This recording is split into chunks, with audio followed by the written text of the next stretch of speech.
واهدنا إلى صراط المستقيم. الحمد لله الذي قد أخرج نتائج الفكر لأرباب الحجة، ونصلي ونسلم على رسولنا وحبيبنا وشفيعنا وزهرنا ومولانا محمد وعلى آله وصحبه رسول الله أجمعين ومن تبعهم بإحسان إلى يوم الدين. فقال الله تعالى في القرآن الكريم وهو أصدق القائلين: أعوذ بالله من الشيطان الرجيم، بسم الله الرحمن الرحيم. يا أيها الذين آمنوا استجيبوا لله وللرسول إذا دعاكم لما يحييكم واعلموا أن الله يحول بين المرء وقلبه وأنه إليه تحشرون. صدق الله العظيم. Yang kita hormati pengurus Masjid Al-Barakah beserta dengan imam, jamaah yang hadir, bapak-bapak dan ibu-ibu, kaum muslimin dan kaum muslimat yang dirahmati Allah Subhanahu wa ta'ala. Mengawali kajian subuh kita di hari yang sangat mulia ini, bersama-sama kita melafazkan kalimat tahmid alhamdulillahirabbil alamin sebagai kalimat ungkapan rasa syukur kita kepada Allah. Betapa nikmat yang diberikan Allah kepada kita itu sesuatu yang sangat berharga. Dan betapa banyak nikmat yang diberikan Allah Subhanahu wa ta'ala sampai di hari dan detik pada pagi hari. Oleh karena itu, kalimat tahmid tidak hanya lewat di lisan, tetapi kemudian disertai dengan rasa. Rasa ini dalam istilah ilmu kalam namanya duk. Jadi duk itu rasa. Ini yang membedakan orang yang bertauhid dengan orang yang tidak bertauhid. Atau ini yang disebut dengan tauhid secara awam dengan tauhid secara ma'rifatullah. Jadi alhamdulillah itu tidak hanya lewat di lisan, tapi alhamdulillah itu lisan yang menyebut kalimat tahmid, tapi ada rasa di dalam hatinya bahwa nikmat itu sesuatu yang berharga dalam hidupnya. Dengan itu kemudian dia sandarkan kepada Allah. Penyandaran kepada Allah itulah sesungguhnya yang kita butuhkan, sesungguhnya yang menjadi kesempurnaan daripada kehambaan kita kepada Allah. Bahwa ketika kita merasa Bapak Ibu yang berbahagia, sesuatu yang kita dapatkan itu bukan karena kita sebenarnya, bukan karena kehebatan kita, bukan karena ilmu kita, tetapi semua itu adalah merupakan atas izin Allah Subhanahu wa ta'ala. Maka kita pagi hari ini juga merasakan kita sampai ke Masjid Al-Barakah ini bukan karena alarm yang membangunkan kita yang sudah kita setel sebelum tidur. Bukan itu. Syariatnya memang alarm yang kita putar, lalu kemudian dia bunyi pada waktu yang sudah disetel. Syariatnya begitu. Tapi apakah karena alarm itu yang membangunkan kita?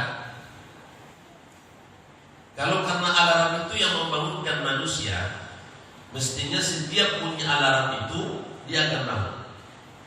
Tapi berapa banyak sampai baterai alarm itu udah habis, belum juga dia bangun. Nah, jadi Bapak berbahagia, ada satu ungkapan yang mesti kita pahami. Ini ungkapan dari seorang ulama yang sangat tersohor, yang tidak asing namanya ini kalau kita dengar, yaitu almarhum Buya Hamka. Hamka itu kan singkatan dari Haji Abdul Malik Karim Amrullah. Kata beliau, syariat yang tidak disertai dengan hakikat, maka nilainya nol. Ibarat kalau kita buat nilai, itu nol. Syariat yang tidak dibarengi dengan hakikat. Hakikat yang tidak disertai dengan syariat batal. Oleh karena itu syariat dengan hakikat itu sejalan Bapak-Ibu yang berbahagia. Jadi syariat yang membangunkan kita, alarm yang sudah disetel pada waktu yang sudah ditentukan. Tapi hakikatnya adalah atas izin Allah kita bangun. Atas izin Allah kita bisa bangun. Karena setiap manusia tidur atau berbahagia, itu ruhnya dalam genggaman Allah Subhanahu wa taala. Makanya yang kita sandarkan pun saat menjelang tidur itu kan juga penyandaran hidup dan mati. Bismika Allahumma ahya wa bismika wa amut. Jadi ini pun bukan hanya lewat di mulut, bukan hanya lewat di lisan, tapi betul-betul dibarengi dengan keyakinan bahwa hidup mati itu hanya menyandarkan sepenuhnya kepada Allah.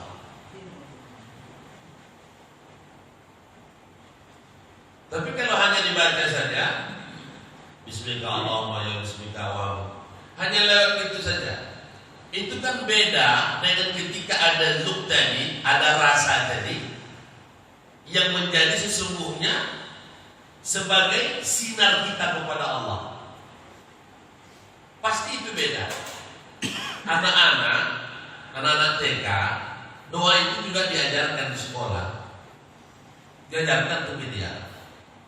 Anak-anak SD pun juga diajarkan juga itu. Tapi mereka setiap baca doa itu tuh hanya sekedar lewat di lisan saja. Syariat baru mereka itu. Karena belum masanya mereka untuk berhakikat syariatnya dulu.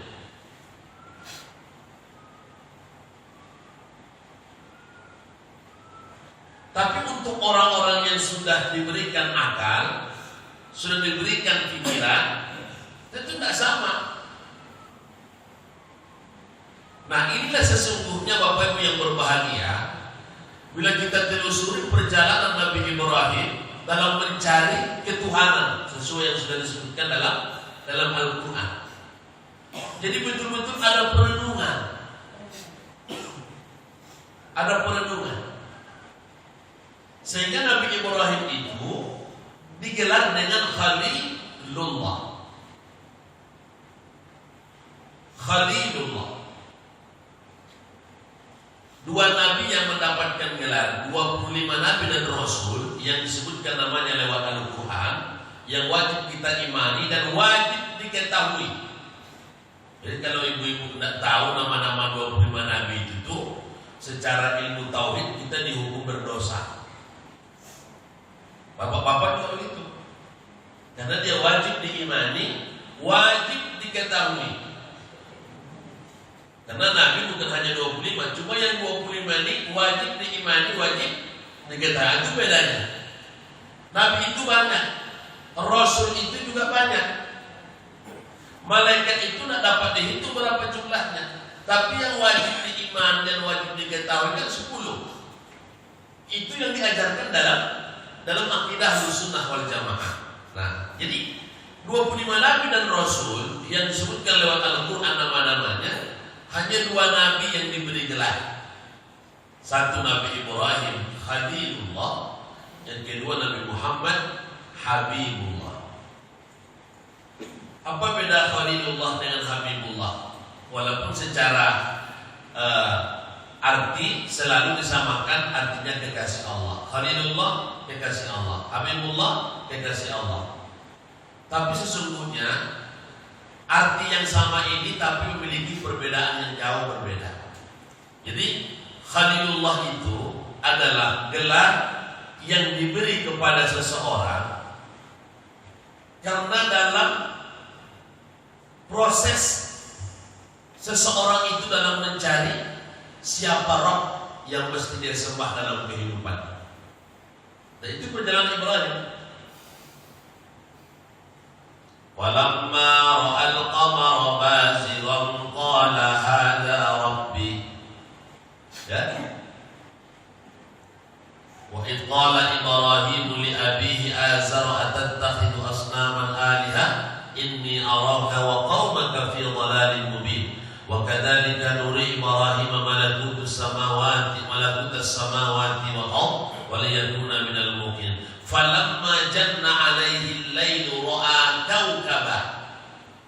Saat ketika malam muncul, Ibrahim melihat bintang-bintang banyak. Falamma janna alaihi al-lailu ra'a kawkaba qala hadza rabbi. Jangan-jangan inilah yang mengatur alam, bintang-bintang. Hadza rabbi. Falamma afala qala la uhibbul afil. Tapi ketika bintang itu hilang seiring dengan malam pun berakhir, ini bukan Tuhan. Ini bukan Tuhan. Karena Tuhan tidak bisa hilang. Ini muncul malam, pagi siang. Muncul malam, pagi siang, hilang, tidak bisa. Habis itu kemudian besoknya ketemu lagi malam. Falamma ra'al qamara bazighan qala hadza rabbi. Ketika malam kemudian berikutnya dia melihat ada bulan yang lebih besar sedikit daripada bintang. Bintang kecil tapi banyak. Ini ada bulan satu tapi besar. Qala hadza rabbi. Ini jangan-jangan inilah Tuhan. Falamma afala qala la illam yahdini rabbi la akunanna minal qaumil dhalin. Tapi ketika kemudian siang datang, bulan pun hilang, tak dapat lagi dia menerangi, maka tak mungkin ini Tuhan. Kalau ini Tuhan, kalau saat siang datang, sesatlah, tak dapat lagi penerangan. Karena dia hanya datang di waktu malam. Habis malam muncul siang, falamma ra'a asy-syamsa bazighatan qala hadza rabbi. Maka saat datang kemudian berikutnya Syamsu itu artinya matahari. Itu makanya orang yang merokok Samsu itu macam matahari bibirnya panas. Cobalah perokok Samsu. Namanya matahari kan? Matahari dihisap. Jadi, ini Tuhan nih. Lebih besar lagi nih. Falamma afalat, tapi ketika datang malam hilang dia. Falamma afalat qala ya qaumi inni bari'um mimma tusyrikun. Jadi hilang. Akhirnya kemudian ada lagi yang mengatur lebih daripada ini. Inni wajjahtu wajhiya lilladzi fatara as-samawati wal ardh. Aku hadapkan wajahku. Wajahku itu maksudnya diri. Maka sama dengan kita waktu sholat dua membaca kita kan, Allahu akbar kabira walhamdulillahi katsira wa subhanallahi bukratan wa asila. Inni wajjahtu wajhiya. Apakah ini hanya lewat di mulut saja? Kalau lewat di mulut tak ada itu. Ingat Bapak berbahagia, sesuatu yang tidak ada itu hampa. Macam kita nih makan tapi tidak ada rasa. Cuma ada tuh makan tapi tidak ada rasa. Ya lewat itu aja. Seperti itulah orang yang tak bertauhid itu. Seperti itulah orang yang tidak bertauhid, yang tidak ada akidah yang tertanam dalam dirinya. Yang macam itulah hilang rasa. Kalau sudah hilang rasa itu enggak ada lagi itu. 5 Pajero parkir di rumahnya tapi hilang rasa. Pajero itu macam enggak ada artinya. Kan ya Bu? Lihat tuh Ibu Pajero.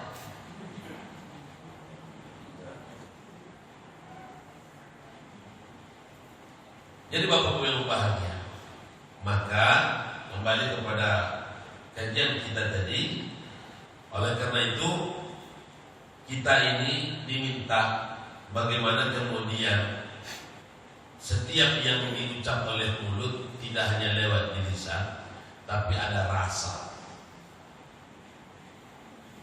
Ini air putih.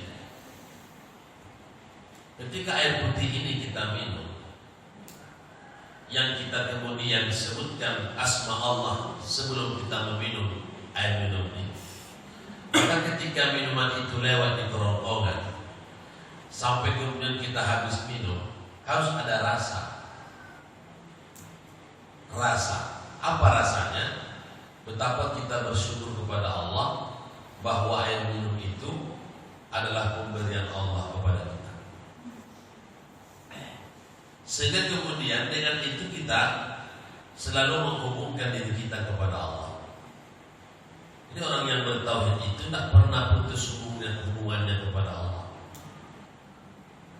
Karena apa saja yang dia lakukan, apa yang datang kepada dia, atau yang apa kemudian keluar daripada dia, itu semuanya sandarannya kepada Allah. Sama juga ketika kita makan, kan mesti ada rasa kan? Habis kita makan mesti ada rasa bahwa apa yang kita makan itu adalah pemberian Allah. Bisa kita makan juga karena atas izin Allah. Makanan yang kita makan itu dapat rasa karena rasa itu juga datang daripada Allah. Lalu kalau sudah ada rasa itu, apalagi kalimat yang kita sebut kecuali Alhamdulillahi Rabbil. Inilah yang akan mengkikis segala kesombongan manusia sebagai seorang hamba kepada Allah. Rezeki yang Bapak Ibu dapat itu akan terkikis sifat kesombongan di situ kepada Allah. Kalau betul-betul sudah dirasa bahwa dia ada bukan karena kehebatan kita, dia datang bukan karena kepintaran hebatnya strategi ilmu yang kita miliki, tapi sesuatu itu datang ada karena diadakan oleh yang maha ada. Dia datang karena didatangkan dan yang maha mendatangkan, dan kita hanya sebatas menerima titipan itu. Apa yang buat kita sombong lagi punya rumah yang besar? Sehingga ketika kita menatap ada orang rumah yang kecil, yang tak bertingkat, lalu kita sepelekan. Memangnya rumah kita yang besar itu kita yang membuat? Memangnya itu bisa kokoh tegak berdiri itu karena kita juga? Oh ya lah Ustaz, kan dia yang mencari pitingnya dan yang mencari tukangnya, semennya, pasirnya, dan yang membagi Ustaz. Tentu dan karena dia. Kalau seperti ini hilanglah, berarti tak ada rasa, berarti tak bertauhid dia. Orang yang tak bertauhid mati pun tak bisa menyebut la ilaha illallah.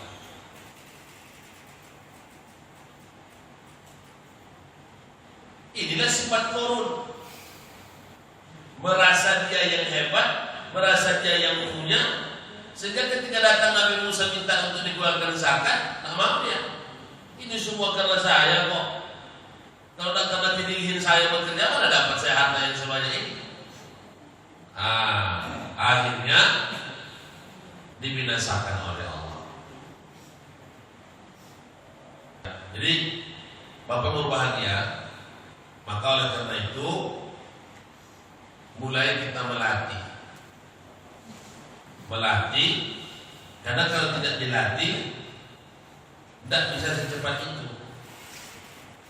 Tidak bisa secepat itu. Bagaimana kemudian rasa itu ada? Rasa itu dulu didatangkan rasa itu. Sehingga betul-betul kembali sepenuhnya kepada Allah. Agar sesuai dengan apa yang kita ucapkan di dalam salat, iyyaka na'budu wa iyyaka nasta'in. Hanya, jadi kalau sudah hanya itu tidak ada lagi duanya. Hanya kepada kami menyembah, hanya kepadamu kami minta tolong. Kalau sudah ada rasa, tentulah apa yang disuruhkan Allah itu mudah kita melaksanakan. Karena sudah ada rasa tadi, sudah terasa pemberian Allah itu, tentu mudah kita rukuk dan sujud kepada Allah. Apa yang disuruhkan oleh Allah dan Rasulnya akan kita tundukkan, akan kita lakukan. Tapi orang yang tidak memiliki rasa itu sulit dan berat dia untuk melakukan apa yang disuruhkan oleh Allah dan Rasul. Sementara dalam Quran surah ke-8 ayat 24 pada bahagia Allah Subhanahu wa taala berfirman, "Ya ayyuhalladzina amanu stajibu lillahi walir rasul." Wahai orang-orang yang beriman. Jadi iman, aman dalam ayat ini, aman itu kan dari kata amanah. Amanah beriman. Amanu mereka beriman. Ini kalimat fi'il. Kalimat fi'il. Fi'ilnya fi'il madi. Fi'il itu artinya perbuatan, maka disebut dengan iman. Jadi iman itu lahir karena ada perbuatan. Perbuatan itu maksudnya apa? Usaha mendapatkan iman itu. Jadi setiap ada kata-kata amanu dalam Quran, itu adalah orang-orang yang telah berusaha mendatangkan iman dalam dirinya, maka disebut dia amanu. Begitu juga dalam ayat ini, wahai orang-orang yang telah beriman mereka kepada Allah. Istajibu lillahi wa lirrasul, penuhilah seruan Allah dan Rasulnya. Idza da'antum lima yuhyikum. Seruan yang akan menghidupkan jiwa rohani. Jiwa rohani kita. Wa'lamu annallaha, ketahui olehmu bahwa Allah Subhanahu wa taala yahulu bainal mar'i wa qalbi, selalu memisahkan antara dirinya dengan hatinya. Jadi berpisah antara diri dengan hati. Ini yang saya sebutkan tadi, tak sama orang yang memiliki rasa dengan orang yang tidak memiliki rasa. Wa annahu ilaihi tusyarun, dan kepada Allah kita semua akan dikembalikan. Jadi kenapa disebut dengan amal dalam ayat ini? Karena mereka telah ada usaha untuk mendatangkan iman dalam diri mereka, melahirkan sifat tauhid mereka kepada Allah, sehingga penghambaan diri mereka itu sepenuhnya kepada Allah dan Rasulnya. Barulah kemudian terasa apa yang di dalam diri kita, betapa memang sudah sepatutnya kita tunduk kepada Allah. Jadi Allahu Akbar itu pun bukan hanya angkat tangan lagi, memang ada rasa juga. Allahu Akbar. Apakah hanya sebatas di mulut? Tidak, harus ada rasa. Rasa itu akan datang sendiri. Tapi dengan ada proses. Jadi sekali lagi waktu bahagia saya sampaikan, kita dalam bertauhid itu, dalam berakidah itu ada proses.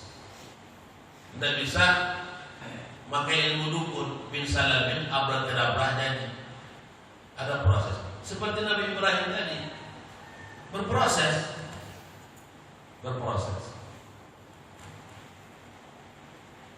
Nah, kalau sudah proses itu setahap demi setahap kita dapat, yakinlah Bapak berbahagia.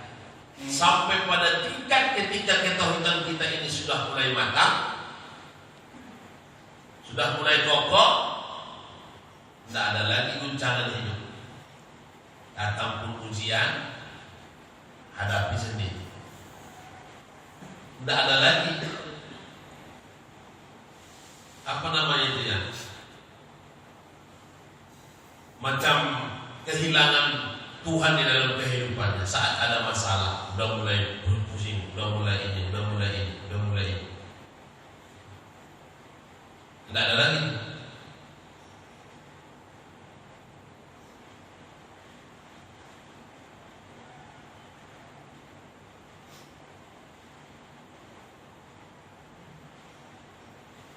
Jadi pelan-pelan,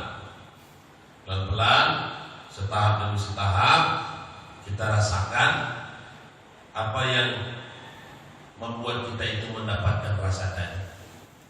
Latihannya, kalau kata guru saya dulu di pondok, almarhum Buya Haji Sobaruddin, memang satu-satu dirasa.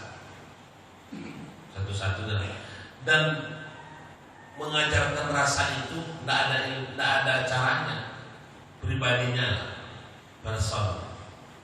Tapi tadi sudah diajarkan ilmunya, bahwa semua apa yang kita dapat, semua apa yang datang kepada kita, dan semua apa yang kita keluarkan dari diri kita, apa saja itu semua, ketahuilah bahwa itu terjadi bukan karena kita, tapi itu karena kehendak Allah Subhanahu wa Ta'ala, atas aturan Allah. Dan sadari bahwa diri kita diatur oleh Zat yang Maha Mengatur, bukan hanya kita. Ma fis samawati wa ma fil ardh yudabbirul amra, Dia yang mengatur segala urusan. Minas sama'i ilal ardh, langit dan bumi, semuanya. Tidak ada yang bergerak kecuali gerak itu adalah digerakkan oleh Zat yang menggerakkan. Jadi setiap perbuatan itu dirasa. Sama juga dengan kita keluar rumah, bangun bahagia, Bismillahirrahmanirrahim. Kan tak bisa hanya lewat di mulut kan? Apa itu hanya lewat di mulut? Ketika dia mengucap Bismillahirrahmanirrahim, la haula wa la quwwata illa billah. Kalimat itu mendatangkan rasa di dalam dirinya bahwa apa saja yang akan dihadapi sepanjang perjalanan itu seluruhnya sandarannya kepada Allah. Apalagi ditutup dengan kalimat hauqalah tadi. Apa kalimat hauqalah itu? La haula wa la quwwata illa billah. Yang tak mungkin diakal, yang tak masuk ke dalam akal, semua bisa terjadi kalau Allah berkehendak.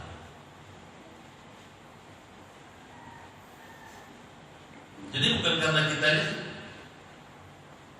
lalu masih bangga kita, masih kita dewakan kendaraan yang kita tumpangi itu, seolah-olah kendaraan itu yang menghantarkan kita sampai ke tempat tujuan. Sampai di tempat tujuan kita bercerita, memang inilah bedanya mobil baru dan mobil lama. Mobil baru ini memang lobangannya, lobang dalam 70 cm tidak terasa. Memang bannya itu dengan soknya itu delong.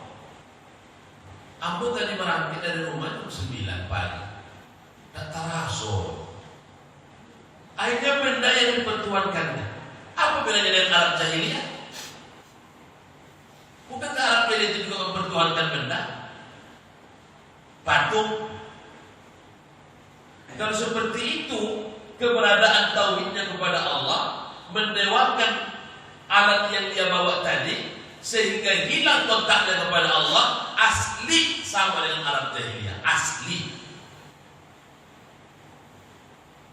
Nah ini yang mesti kita kikis itu. Boleh Bapak bahagia cerita itu kepada kawan, ini mobil ini hebat, ini mobil ini begini-begini, tapi jaga hati. Nah ini yang disebut oleh Allah tadi, yaqulu bainal mar'i wa qalbi. Orang yang telah sampai kepada rasa itu, Allah yang memisahkan antara dirinya dengan hatinya. Walaupun lisan kita bercerita seperti itu, tapi tidak ada maksud dan tujuan kita untuk mendewakan yang kita bawa tadi.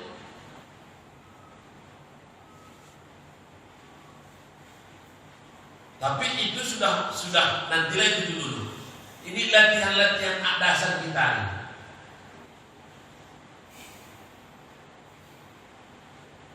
Jadi maksud saya itu kalau sudah matang tadi rasa itu, sudah betul-betul matang, tidak semuanya harus kita sebutkan. Misalkan, oh ini airnya punya Allah. Tidak mesti harus begitu. Tapi orang yang sudah terlatih, walaupun dia menyebut ini airnya punya si Akuen nih, itu kan lisannya. Tapi sadaran hatinya kan Allah yang punya air kan. Apakah mesti harus setiap yang punya airnya Allah, yang punya mic-nya Allah, yang punya HP-nya Allah, kan mesti begitu? Nah, tapi itu sudah bisa dilaksanakan kalau sudah rasa tadi datang. Ibu-ibu sampai di sini ada yang ditanyakan? Ya, Bapak, silakan. Waalaikumsalam. Menyangkut dengan kata-kata tidak akan berubah. Cuma tidak akan berubah nasib itu bila mana engkau tidak berubahnya sendiri. Itu kira-kira di mana maknanya itu bisa? Assalamualaikum. Waalaikumsalam. Inna Allah la yughayyiru ma biqaumin hatta yughayyiru ma bi anfusihim. Inna Allah, sesungguhnya Allah, la tidak yughayyiru, merubah qaum, satu qaum, hatta sehingga yughayyiru, mereka merubah anfusahum, diri mereka. Nah, jadi bagaimana kita memahami ayat la yughayyiru ma biqaum, inna Allah la yughayyiru ma biqaum, sesungguhnya Allah tidak merubah satu kaum sebelum kaum itu yang merubahnya dirinya sendiri. Nah, di sini kita dapat mengkonekkan bahwa proses perjalanan kita dalam hidup ini harus ada usaha dari manusia. Apa saja harus ada usaha. Supaya bertauhid harus ada usaha. Supaya bersyariat harus ada usaha. Supaya mendapatkan rezeki harus ada usaha. Supaya mendapatkan jodoh harus ada usaha. Apakah kita hanya diam aja?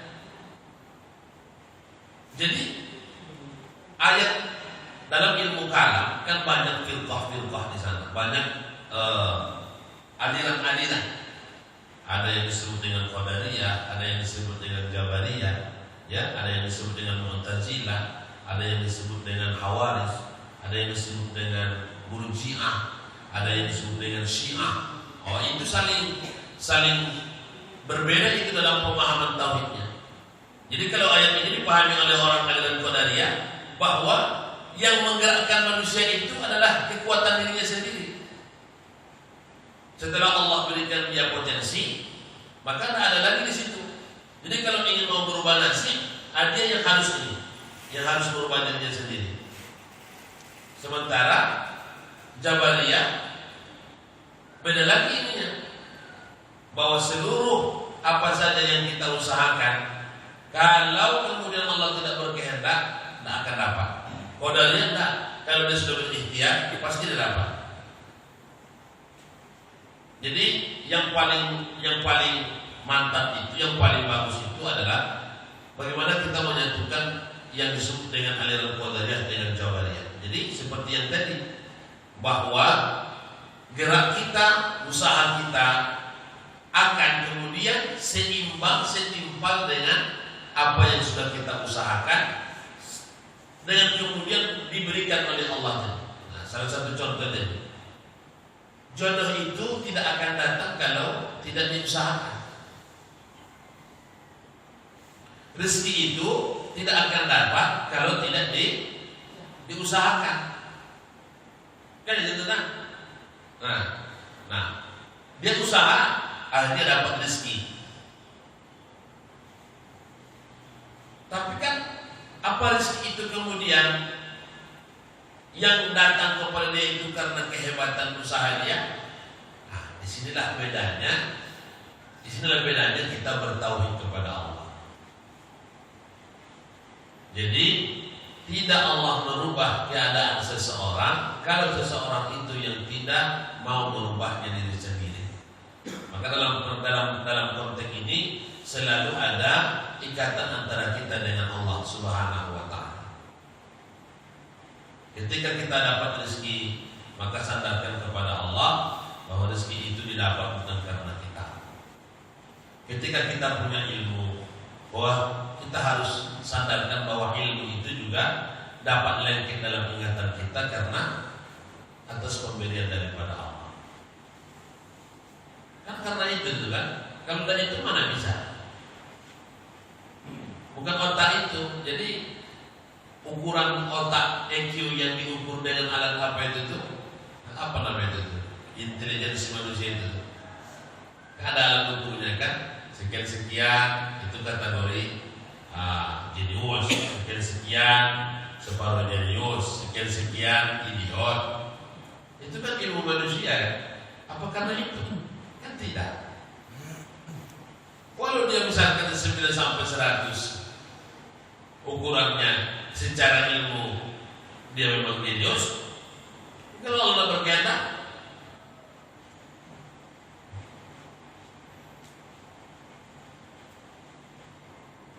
jadi begitu dia.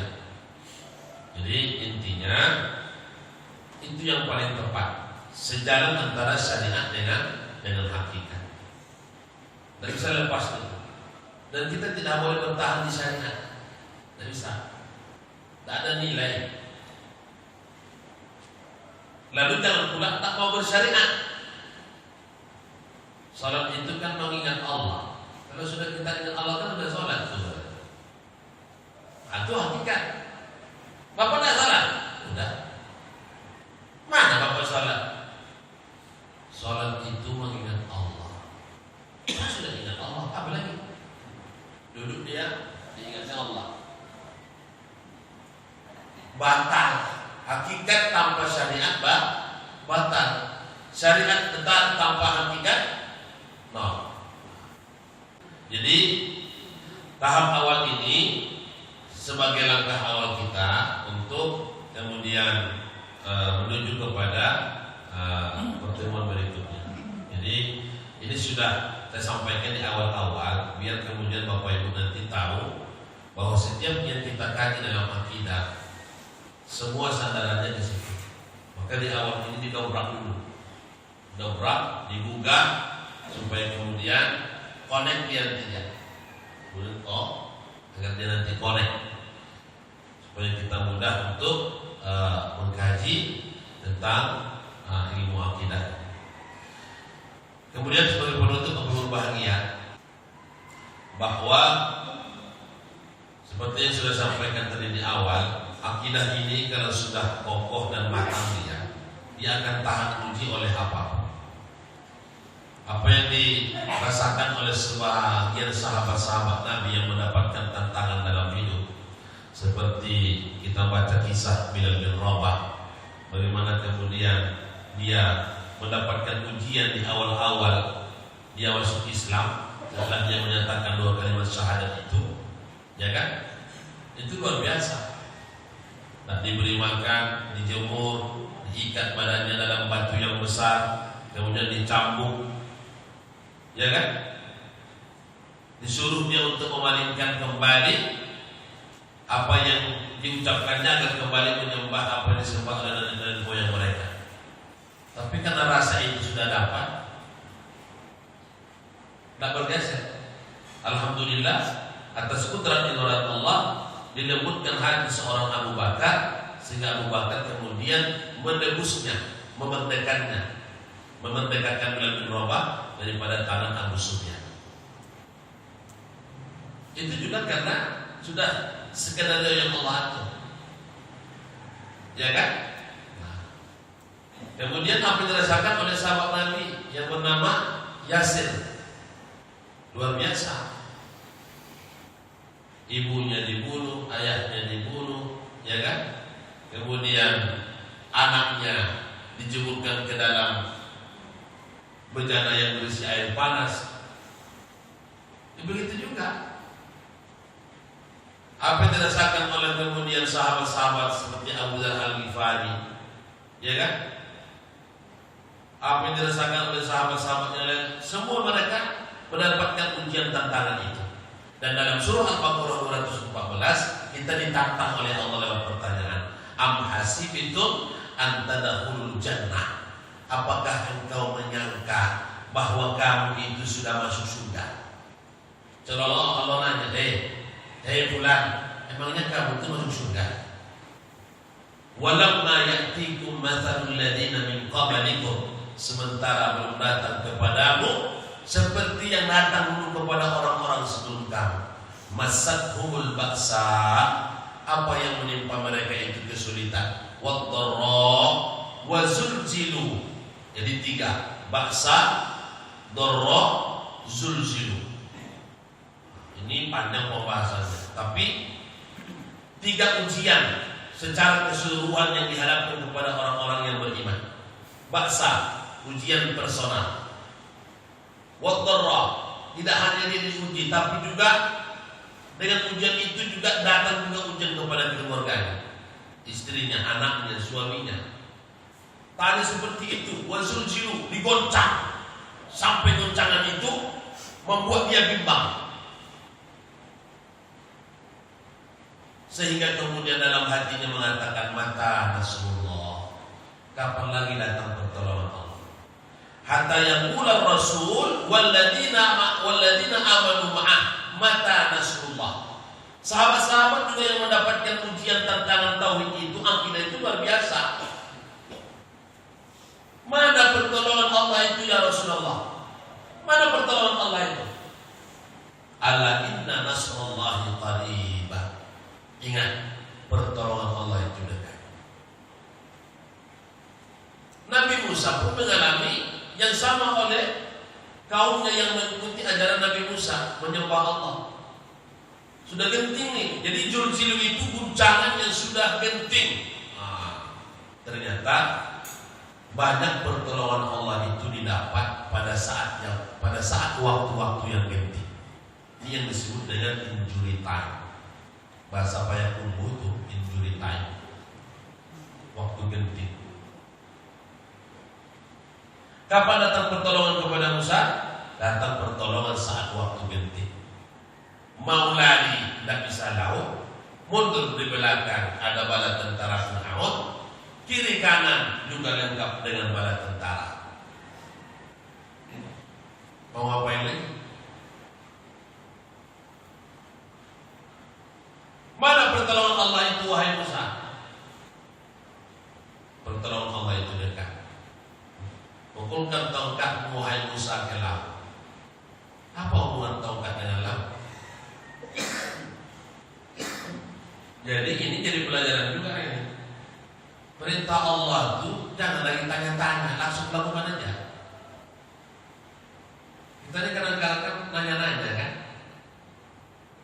Pukulkan tongkatmu Musa ke laut. Apa Musa bertanya, untuk apa pukulkannya Allah? Jadi pelajarannya, perintah Allah itu jangan tanya, lakukan.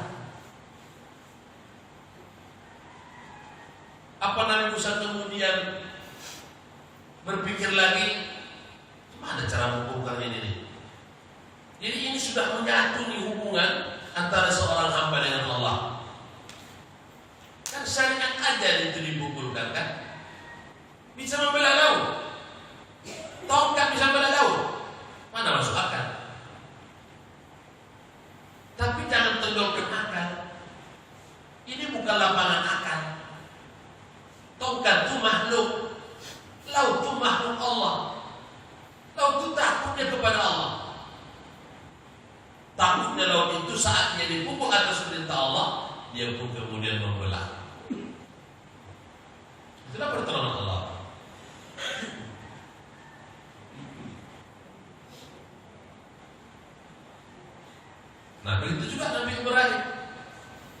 dibakar.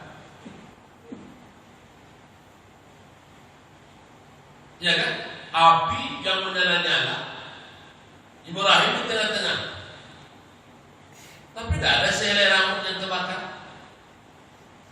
Karena memang bukan api yang membakar. Api itu juga makhluk Allah. Maka Ibrahim tidak ada rasa takutnya, karena dia hanya bersandar kepada Allah. Sudah tertanam tadi tauhid itu dalam dirinya. Tapi ini memang luar biasa sekali. Nah, jadi ya narukuni bardan wa salaman ala Ibrahim. Allah hanya tinggal perintah, ya narukuni, wahai nar api kuni, dingin, bardan wa salam. Jadi kau dingin. Wassalamun ala Ibrahim. Selamatkan Nabi Ibrahim. Jadi api sifatnya membakar, tapi dia membakar juga karena atas izin Allah. Api tidak ada apa-apanya, dia juga bisa buat apa-apa karena digerakkan oleh Allah Subhanahu wa taala. Ini mungkin kajian pertama kita, melangkah untuk kajian berikutnya. Mudah-mudahan di kesempatan lain diberikan Allah kita masa dan waktu, kesehatan dan kesempatan, dan kemudian kita dapat melanjutkan kajian ini, insya Allah. Baik, kita tutup ya. Kalau ada yang mau ditanya lagi, Pak Hajar kita. Ini kaitannya dengan hidayah dan inayah, dan antara syariat dan hakikat. Ya, mungkin sebanyak kita mungkin masih awam lah tentang hakikatnya tauhid ini. Namun dalam praktek sehari-hari yang kita sudah, apakah termasuk hidayah atau inayah taruhlah, yang menjaga sholat 5 waktu. Pertama menjaga sholat 5 waktu, kemudian konsisten atau istiqomah untuk tetap berjamaah. Lapas azan sama didengar oleh jemaah sekitar, namun yang hadir kan tak seberapa. Artinya dari 10 mungkin 2 yang hadir, dari 50 mungkin 10 yang hadir, termasuk irid malam Jumat maupun kajian subuh. Apakah dengan kehadiran itu termasuk ada hakikatnya di situ, atau sebatas hidayah, atau masuk dalam inayah pertolongan Allah terhadap masing-masing yang telah konsisten untuk menjalankan itu? Mungkin itu sementara pertanyaan. Ya, baik. Jadi Bapak Ibu yang berbahagia, mayyahdillahu, siapa yang ditunjuki oleh Allah, ya, maka dia mendapatkan petunjuk. Yang dikehendaki oleh Allah mendapat petunjuk. Yang dikehendaki oleh Allah untuk disesatkan, tidak ada yang dapat menghalangi. Maka hidayah itu sebenarnya adalah hadiah yang terbesar diberikan oleh Allah kepada seseorang. Dengan hidayah itulah kemudian menjadi modal bagi dia untuk mendekatkan diri kepada Allah. Jadi hidayah itu modal pertama yang datang kepada seseorang. Dengan itulah kemudian dia berjalan menuju kepada Allah, menuju kepada Rabbnya. Maka yang terpanggil oleh panggilan Allah itu adalah mereka yang telah mendapat hidayah. Dengan hidayah itu kemudian mereka istiqomah, dan mereka inilah sesungguhnya orang-orang yang ingin sampai kepada Rabbnya. Nah, jadi tidak semua dapat. Tapi ingat Bapak bahagia, bahwa hidayah itu juga diberi oleh Allah. Itu juga kalau ada usaha sebelumnya. Paling tidak walaupun tidak usahanya banyak, ada usahanya ke situ. Tapi kalau tidak ada usahanya untuk mendapatkan hidayah itu, tidak akan diberi oleh Allah. Gimana mau diberi Allah hidayah? Di mana lagi pengajian tak sukanya? Di mana lagi wirid tak sukanya? Jadi dia tahu bangun pagi, hidupkan mobil, pergi ke pasar, menggadai, pulang selesai. kumpulkan pitik. Jadi tidak ada hubungannya. Jadi hidayah itu ada kekonekan, ada hubungan di situ.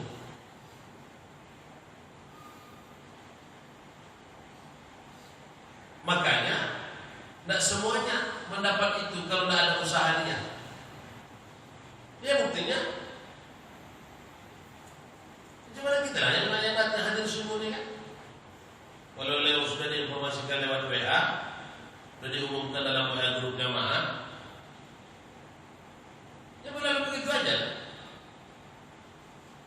Nah, jadi maksudnya hidayah adalah modal awal yang diberi Allah kepada seorang hamba. Dengan itu kemudian dia dibimbing oleh Allah. Juga karena ada usaha juga daripada hamba itu sudah mendapatkan hidayah itu, agar kemudian dalam dia menjalani kehidupan itu setahap demi setahap demi setahap, sampai dia kepada tingkat bertemu dengan Rabb-nya dalam proses yang panjang ini. Ditetapkan sifat istiqomah dalam dirinya. Maka oleh karena itu hidayah itu sesuatu yang sangat luar biasa. Orang kalau sudah dapat hidayah itu jarang itu hilang. Bisakah orang dapat hidayah di awal terus itu hilang? Bisa. Bisa. Kekuatan itu sebenarnya akan tidak sama antara seseorang dengan seseorang. Tidak sama. Si A dengan si B itu kekuatannya beda. Dengan si C kekuatannya beda. Tapi muaranya tetap kembali kepada Allah. Sehingga selalu kita berdoa bahwa agar kita selalu dapat hidayah, petunjuk, bimbingan, ya, sehingga kemudian kita dapat menjalankan agama ini sesuai dengan apa yang telah disuruhkan oleh Allah dan Rasul-Nya dalam hidup kita.